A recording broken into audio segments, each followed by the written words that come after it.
My family's reaction when they found out who I celebrated New Year's with. Before we begin the story, make sure to subscribe to our channel and never miss more incredible stories every day. The first time my mom screamed, "Who is that man?" into my voicemail, it was 12:05 a.m. on January 1st, and I was still wearing glitter on my cheeks. I'd been home from the rooftop party for maybe 10 minutes when my phone started vibrating like it was possessed. Missed call. Missed call. Then a text from my brother Caleb. Answer. Now. I opened Instagram, confused, and there it was, my coworker's story, posted at 12:01 with the little timestamp sticker. Happy 2025. In the shaky video, the crowd counted down, and right as everyone shouted 0, the camera swung and caught me, full face, laughing and kissing Adrian. Not a peck, not a oops angle, a real kiss, the kind you don't do unless you mean it. I didn't even have time to feel embarrassed before my family group chat exploded. Dana, tell me that's not you. Caleb, delete it. Call mom. Dana, right now. Don't make this worse. Dana, people are already DMing me. Then the message that made my stomach drop, because it sounded like a threat disguised as concern. Dana, if you're with him, you are not welcome in my home. My rent was due in 3 days. My car was in my mom's name because she'd helped me after nursing school, and I'd just picked up extra shifts to pay off a dental bill, so being late to my 7 a.m. ER shift wasn't an option. I stared at the video again, at Adrian's hand cupping my jaw like I was something precious, and I realized my mom wasn't panicking like a woman who disapproved of a boyfriend. She was panicking like someone who recognized a ghost. I hit call back, and my mom answered on the first ring, breathing hard. Where is he? She demanded, like Adrian was a weapon. Mom, what are you talking about? I asked, trying to keep my voice steady. It was a party. Don't lie to me, Mia, she snapped. Not about him. And before I could say a single word, I heard another voice on her end. Aunt Joe, murmur, low and urgent. Dana, don't you dare do this again. Then my mom said the name she'd sworn never to speak. In my family, roles were assigned like birthmarks. Caleb was the golden child, the responsible one, the one who never embarrassed us. Mom, Dana, was the judge and the jury. And I was the lesson. I wasn't wild. I wasn't reckless. I was just the kid who asked questions. When I was 16 and I asked why we never talked about Dad's side of the family, Mom called me ungrateful. When I decided to go to nursing school instead of business, she told everyone at church I liked drama.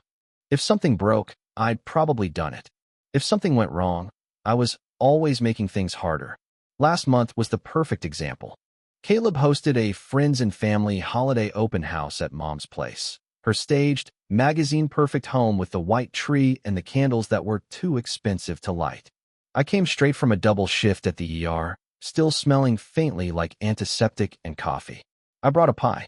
I thought that was enough. Mom met me at the door, smiled for the guests, and whispered through clenched teeth, "Why couldn't you wear a dress? You look like you work here." Later, when I offered to help clean up, she handed me a trash bag like she was doing charity and said, loudly, "Mia loves messy things." Everyone laughed. I laughed too, because that's what you do when you're the punchline and you want to keep access to the things that keep you afloat, like the family phone plan, the car insurance, and the Corolla title Mom kept for safekeeping. So when she acted like my New Year's kiss was the apocalypse, part of me wanted to apologize out of reflex. But the way she'd asked, "Where is he?" like she needed Adrian contained, wasn't about manners or reputation. It was about control. When I said, "Mom, I'm coming to work in a few hours," she replied, "You're not going to work until we talk." Then Caleb texted me a single sentence that made my hands shake. "Caleb, if you don't cut him off tonight, you're dead to us." I stared at the screen because I knew exactly what they could take first. I didn't even plan to go out on New Year's. I was scheduled in the ER until 11:30 p.m., which meant my midnight options were eat ramen, watch other people's fireworks through my blinds, and try not to think about the fact that my life looked nothing like my mother's curated success posts. Around 9:15, we got a walk-in, an older man with frostbitten fingertips and a cough that rattled. He'd been sleeping outside the transit station. Behind him came Adrian, holding a paper cup of water, calm in the way people are when they've learned to stay calm on purpose. "I'm not family," Adrian told Trioff, "but I'm not leaving him alone either." I noticed the details because that's what my job trained me to do.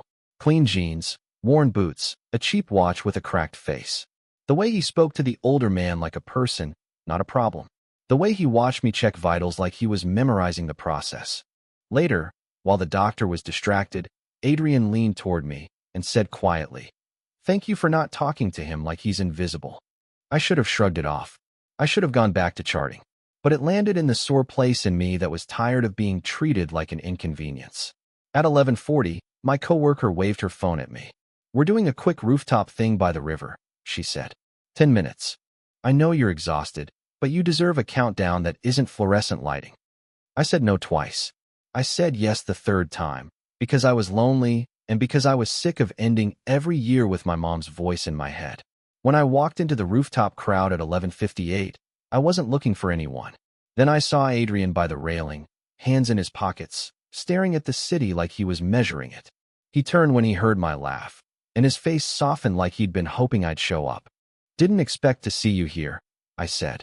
"Me neither," he replied, and then, after a beat, "But I'm glad." We talked through the countdown. Nothing dramatic, just the kind of conversation that makes you forget to check your phone. He told me he'd moved back recently. He didn't say why. I didn't push. At 11:59, he asked, "Can I be honest?" "Sure," I said. He leaned closer and said, "I know your mom." And my blood went cold before the fireworks even started. At first I thought Adrian was joking, like he meant he'd seen my mom at the grocery store or something. But the way he said it made my skin prickle. "From where?" I asked. He didn't answer. He just looked past me, toward the elevator doors, like he was checking who might be listening. "Not here," he said. "Not tonight." Then my coworker shoved her phone between us. "Countdown. Get in frame," she yelled, and the whole rooftop squeezed closer. Someone handed me a plastic flute of cheap champagne. The city below was a smear of headlights and cold. I could taste the metal of the fire pit smoke. My phone buzzed in my coat pocket. One notification, then another, but I ignored it because, for once, I wanted to be present in my own life. 10, the crowd shouted. Adrian's shoulder brushed mine. 9, I glanced at him. His eyes weren't on the fireworks. They were on me, steady and a little sad. 8, why would you know my mom? I tried again, quick. He exhaled like he'd been holding air for years. Because she knows me, he said, and she lied about it. 7, I should have stepped away. I should have demanded answers. Instead, the last year of being treated like the family disappointment rose up in me, and I did something impulsive just to prove I could. 6, I said, then tell me after midnight. 5, he nodded once, like that was the deal. After midnight. 4, my coworker laughed and spun, filming everyone's faces. Somewhere behind her, a guy in a blazer yelled, "Kiss someone. It's good luck." 3, Adrian's hand found mine, warm against the winter air. I could have pulled away. I didn't.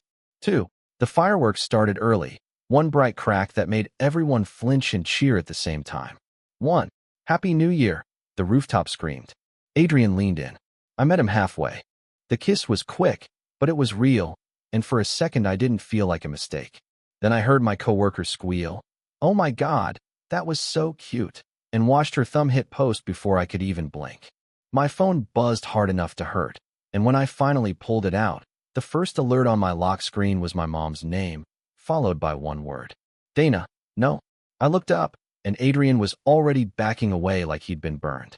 By the time I got downstairs, my phone had turned into a siren. Calls from Mom. Calls from Caleb.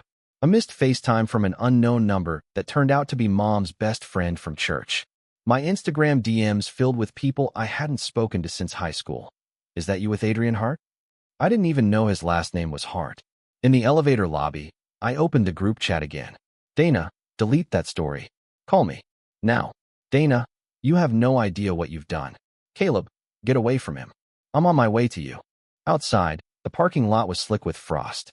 Adrian stood near his car, hands up like he was trying to show he wasn't a threat. "I'm sorry," he said. "I didn't want it to blow up like this." "Blow up?" I hissed. "My mom is acting like I committed a felony."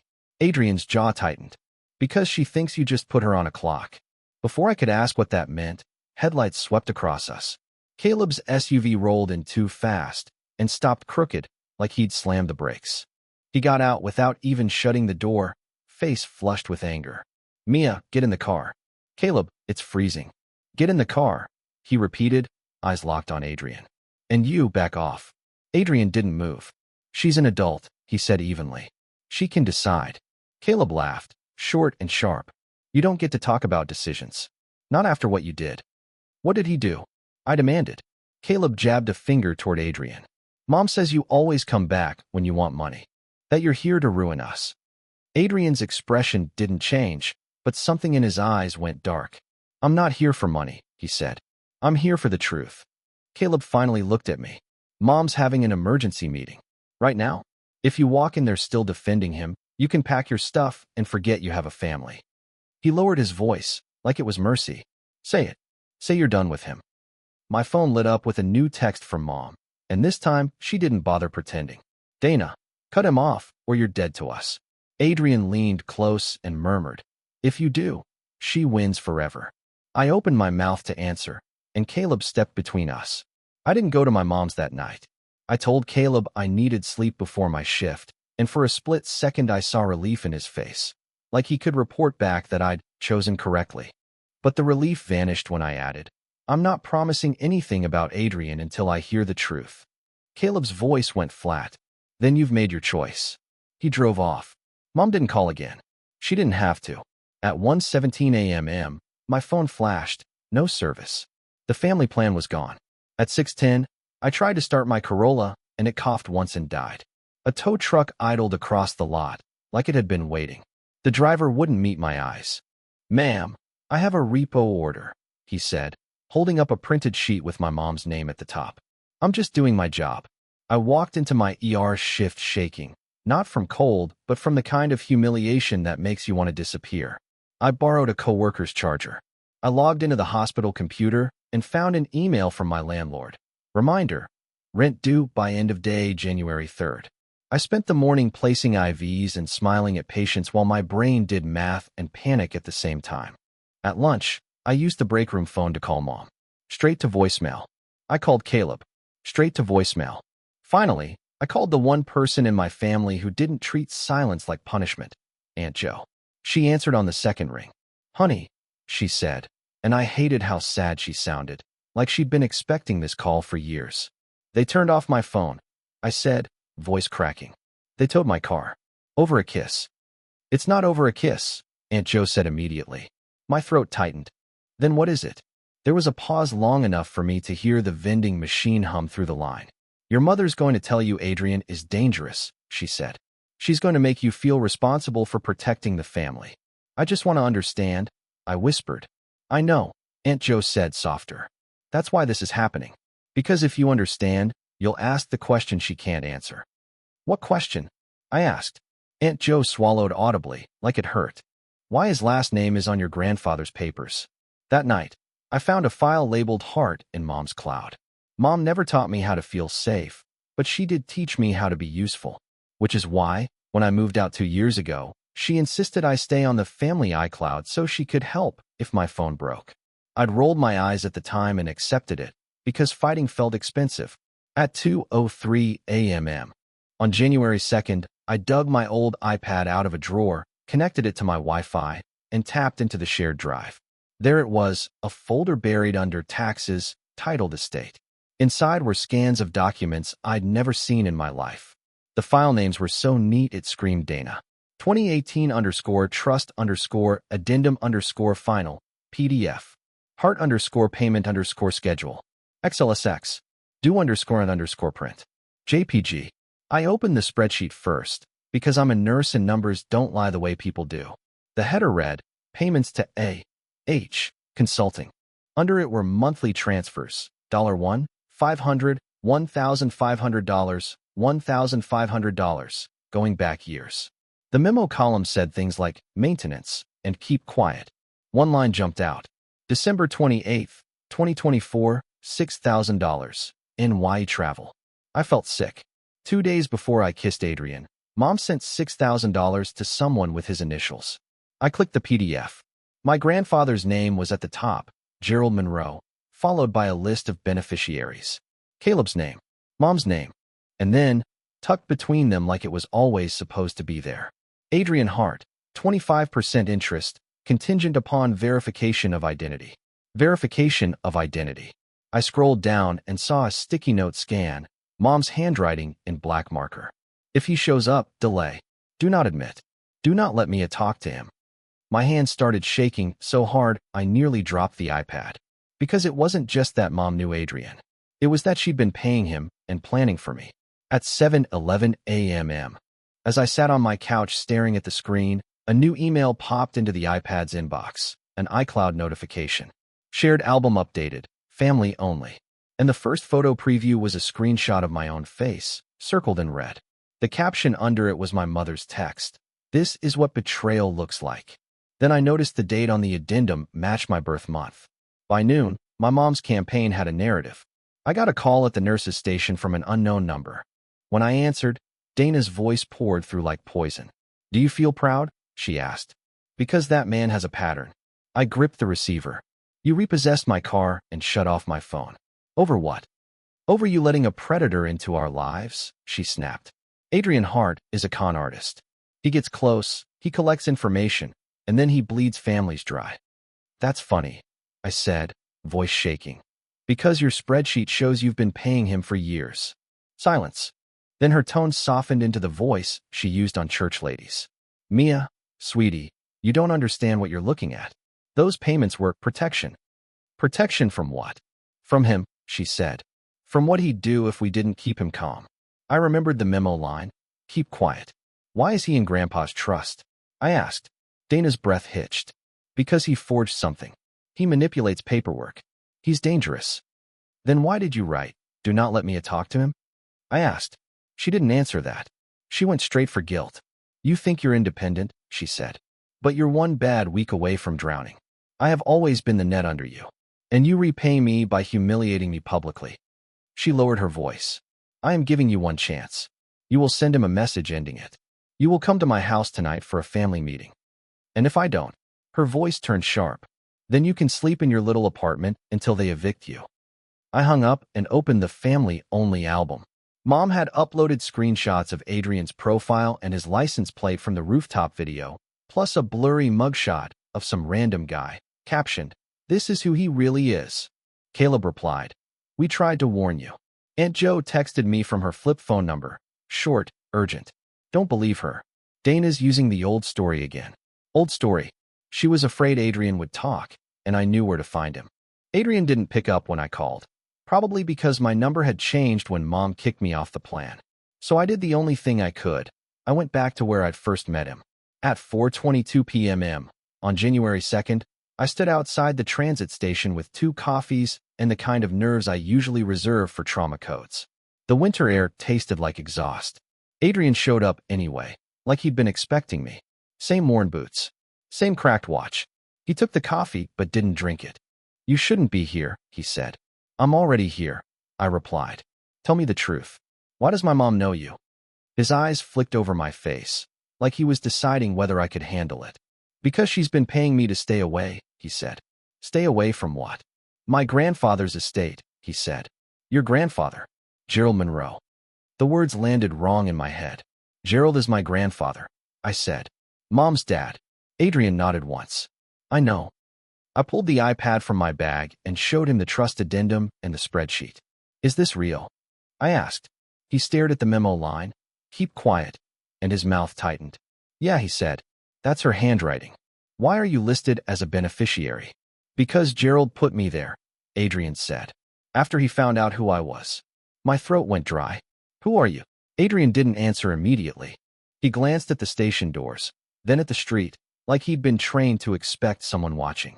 Instead of speaking, he pulled out his phone and opened a saved PDF. He held it between us. A court document with a county seal. Petition TO Determine Heirship, filed March 14, 2020.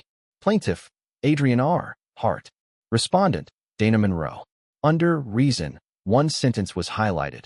Respondent has withheld identity records and misrepresented paternity. I filed that, Adrian said. Your mom got it dismissed. My hands shook. So you came back for money. He met my eyes, steady. I came back for the thing she stole. What did she steal? I whispered. Then he showed me the birth record with my mother's signature. I thought I could keep it quiet for one day. I was wrong. At 8:36 a.m. on January 3rd, my charge nurse pulled me aside. "Mia," she said carefully, "someone left a voicemail for the unit asking for you by full name." My stomach twisted. "Who?" She handed me the office phone. The red message light blinked. I hit play. Dana's voice filled the room, sweet as syrup and twice as sticky. "Hello, this is Dana Monroe. I'm calling because I'm concerned about my daughter's mental state. She's been associating with a dangerous individual, and I fear she may be compromised. If she's caring for patients, I believe you have a right to know." My vision went spotty. I replayed it, hoping I'd misheard. I hadn't. 10 minutes later, Caleb texted from a new number. "Caleb, stop digging. You're making this worse. Caleb, Mom is trying to protect you. Caleb, if you keep talking to him, Mom will tell people why you really left last year." Last year. The why was a lie Mom told to cover that I'd moved out after she read my private therapy notes. She'd told relatives I'd had a breakdown. She'd let them pity her for raising a difficult daughter. I looked at the patients on my board and felt the familiar reflex. Make peace, survive, apologize. That afternoon, Dana showed up at the hospital. Not to see me, to be seen. She walked into the lobby in a cream coat, hair perfect, carrying a casserole dish like she was a sitcom mother. When she spotted me, she smiled wide for anyone watching. "There you are," she chirped. "I brought food for the nurses. We're so grateful for everything you do." Dana leaned close enough that her perfume hit my throat. Her smile didn't move. "If you keep this up," she murmured, "you will lose everything you have left." I swallowed. "Why are you doing this?" "Because you don't know what Adrian is," she said. "And I do." I wanted to believe her. It would have been easier to believe my mother was protecting me than to believe she was protecting herself. Then Dana slid a folded paper into my scrub pocket without breaking her public smile. When I unfolded it in the supply closet, it was a copy of my lease application, highlighted. Across the top, in her handwriting, were 3 words: "I can end this." By the time my shift ended, my fear had turned into something cleaner. Focus. Dana's favorite trick was private cruelty followed by public sweetness. If I confronted her alone, she'd label me unstable, and everyone would nod. So I stopped giving her a private room to rewrite me. I met Adrian at a highway diner and slid the iPad across the table. He didn't look surprised. He opened his backpack and pulled out a thick manila envelope. "Receipts," he said. Aunt Jo arrived a few minutes later, breathless. She read the trust addendum, the payment spreadsheet, and the 2020 petition, then looked at me like she was seeing a bruise I'd hidden for years. "You can't corner Dana," she warned. "You have to make her perform in front of witnesses she respects." Adrian added, "And you can't lead with accusations. Ask questions. Let her answer on record." He slid one more page forward, an attorney letter from 2020 with a tracking barcode and a delivery timestamp. Under Requested Records, it listed birth certificate amendment, adoption file, paternity acknowledgement. At the bottom was my mom's signature. My mouth went dry. "Those records are about me?" Aunt Jo's hand covered mine. "Honey," she whispered, "your mother wasn't supposed to have children after what happened." "What happened?" I asked. Aunt Jo's eyes flashed. "Tonight," she said. "You'll make her say it." I texted Mom from the hospital computer, one device she hadn't blocked. "Me. I'll come tonight. I'm sorry. I want to fix this." Her reply came in under a minute. "Dana, 7 p.m. My house. No Adrian. We're something decent. Perfect." I printed everything. I circled dates. I emailed copies to myself and a trusted coworker because Dana's power always depended on evidence disappearing. At 6:58 p.m., I stood at my mom's front door and heard voices inside. Dana's bright laugh and Caleb's low one, like they were already celebrating my surrender. I rang the bell anyway, and when she opened the door, my mother smiled like she'd been waiting to bury me. Mom's dining room looked like a catalog. White plates, crystal glasses, a centerpiece that smelled like cinnamon and control. Caleb sat to her right like a guard dog. Dana squeezed my hands. "We're going to fix this," she said, smiling like a photograph. "You're going to explain yourself." I sat. Aunt Jo sat beside me without asking. Dana began with her favorite line, "Family is all we have." I nodded. "Then answer me." Her smile thinned. "About what?" "Why did Grandpa put Adrian Hart in his trust?" I asked. Silence, sharp as a snapped wire. Dana laughed too loudly. Because Adrian is a scammer. He tricked your grandfather when he was sick. So why did you pay him $1,500 a month for years? I asked, pulling the spreadsheet from my purse and sliding it across the table. Caleb's face went blank. Mia. Dana's hand slapped down over the page. Where did you get this? I'm still on your iCloud, I said. Your help. Dana's smile didn't move anymore. That spreadsheet is out of context. Then give me context, I said. Explain the memo that says, keep quiet. Explain the $6,000 transfer on December 28, 2024. Dana's jaw flexed. You're twisting things. Aunt Jo leaned in. Answer her, she said. Dana shot her a look. Joe, stay out of this. No. Aunt Jo snapped, voice shaking. You stayed out of truth for 25 years. I'm done. I slid the attorney letter forward, the one with the tracking barcode and her signature. Why did an estate attorney request my birth certificate amendment and adoption file? I asked. Dana went pale. For a second, the only sound was the fridge hum and my heartbeat. Caleb stared at her. Mom. Dana's voice dropped, raw and ugly. Because your birth certificate is the only thing keeping this family from burning. My throat tightened. What does that mean? Aunt Jo whispered. Tell her. Dana's eyes locked on mine, and she said it like a threat. You're not my biological daughter, Mia. At that exact moment, the front door opened.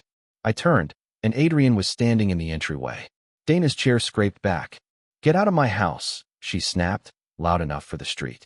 Caleb stood halfway, confused and furious. How did he even? I invited him, Aunt Jo said. Throw me out too. Dana looked at me, eyes sharp. Mia, tell him to leave. My mouth went dry. You just told me I'm not your biological daughter, I said. So stop ordering me around like you own me. Caleb's head whipped toward her. Mom, what? Dana rushed for a softer voice. He's manipulating her, Caleb. She's overwhelmed. Adrian stepped forward. I'm not asking her to believe me, he said. I'm asking you to answer her. Dana pointed at him. You're not family. Adrian set a stamped court notice on the table. Notice of hearing, January 10th, 2025, with a service signature line that looked painfully like my mom's. That's the lie you've been paying for, he said. Caleb stared at the paper. Why is your signature on this, Mom? Dana's lips parted, then closed. Adrian looked at Caleb. Ask her why she told you she'd never had another child, he said, when she already had a son. Caleb's voice came out thin. A son. Aunt Jo's eyes filled. Adrian is yours, Dana, she said. You gave him away and told Gerald he died. Dana's face twisted. Joe, shut up. I drove you to the courthouse, Aunt Jo shot back. I watched you sign. Caleb looked from Dana to Adrian like his brain couldn't keep up. This is insane, he whispered. Mom, say it's not true. Dana didn't deny it. She pivoted. Mia, she said, voice shaking with rage. If you repeat this to anyone, I will ruin you. For a second the room felt airless, like we'd all stepped into a vacuum. I realized she wasn't terrified of losing us. She was terrified of losing the story.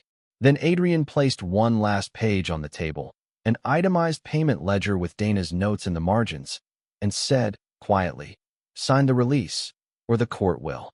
And my mother's hand reached for the pen anyway. The next week was the longest of my life. Dana signed the release that night, but she did it the way she did everything. Like she was doing charity, like she was still in control. 2 days later, I got an email from an unfamiliar address. Attached, voluntary disclosure of records. The attachment name made my chest tighten. Mia_birth_certificate_amendment_1995. PDF. It wasn't dramatic. It was worse, clinical. Typed lines. A courthouse stamp. My name printed over a different name that had been crossed out. I sat on my bathroom floor and cried so hard my ribs hurt, not because I hated my mom, but because I finally understood why I'd always felt like a guest in my own family. Aunt Jo came over with groceries and no pep talk. She just sat beside me and said, you get to be angry. Adrian didn't try to replace my family. He didn't push for labels. He offered practical help, a ride to work, a lawyer referral, a quiet place to breathe. When the landlord knocked on my door on January 3rd, I paid rent with a short-term loan from my hospital credit union because I refused to let Dana's leash become my fate. Caleb showed up once, in my parking lot, hands shoved in his pockets like he was 16 again. I didn't know, he said, staring at the ground. Mom told me you were complicated, that you needed managing. I swallowed. And you liked being the manager. He flinched. Maybe, he admitted. I'm sorry. It wasn't a full apology. It was a crack. I took it and set boundaries around it like scaffolding. No more group chats, I told him. No more passing messages for her. If you want a relationship with me, it's with me, not her version of me. He nodded once, like he could handle that because it didn't require him to admit everything yet. Dana tried to pull me back with cards and burner number voicemails. I blocked her anyway. Therapy became non-negotiable. So did silence. So did the realization that love that only exists when you obey isn't love, it's ownership. On January 10th, I sat in the courthouse hallway while Adrian met his attorney, and I felt something unfamiliar settle into my bones. Relief. Then my phone buzzed with one last message from Mom, and it wasn't a plea. It was a warning that proved she still knew how to aim. The strangest part is that the kiss itself wasn't the point. It was just the match. For years, I thought my family's rules were about love, about protection, about doing what's best. But when I watched my mother's face the night her secret cracked, I understood the real rule. Don't threaten the story. If you're the scapegoat in a family like mine, you learn to doubt your own instincts. You learn to apologize first and ask questions later. You learn to confuse fear with loyalty. Celebrating New Year's with Adrian forced a choice I'd been postponing my whole life. Either I stayed small so Dana could stay spotless, or I accepted the messy truth and built something honest, even if it was lonely at first. Adrian got his hearing. The trust process is slow and boring in the way courts are, but boring is good. Boring means it's real. Aunt Jo has started showing up for me in quiet ways, dropping off soup, texting proud of you, calling me by my name like it belongs to me. Caleb and I are careful. Sometimes he slips into old patterns and tries to translate Mom's emotions into instructions. When he does, I say, no. And I let the silence be awkward until he remembers I'm not a child. And Dana? She still believes reputation is oxygen. She still tries to trade guilt for control. But she can't repossess my self-respect anymore. If you're reading this and your family's outrage feels bigger than the offense, pay attention. Ask yourself, are they angry because you hurt them, or because you uncovered something they worked hard to bury? I'm not saying every secret deserves to be blasted online. I'm saying you deserve the truth about your own life, and you deserve relationships that survive honesty.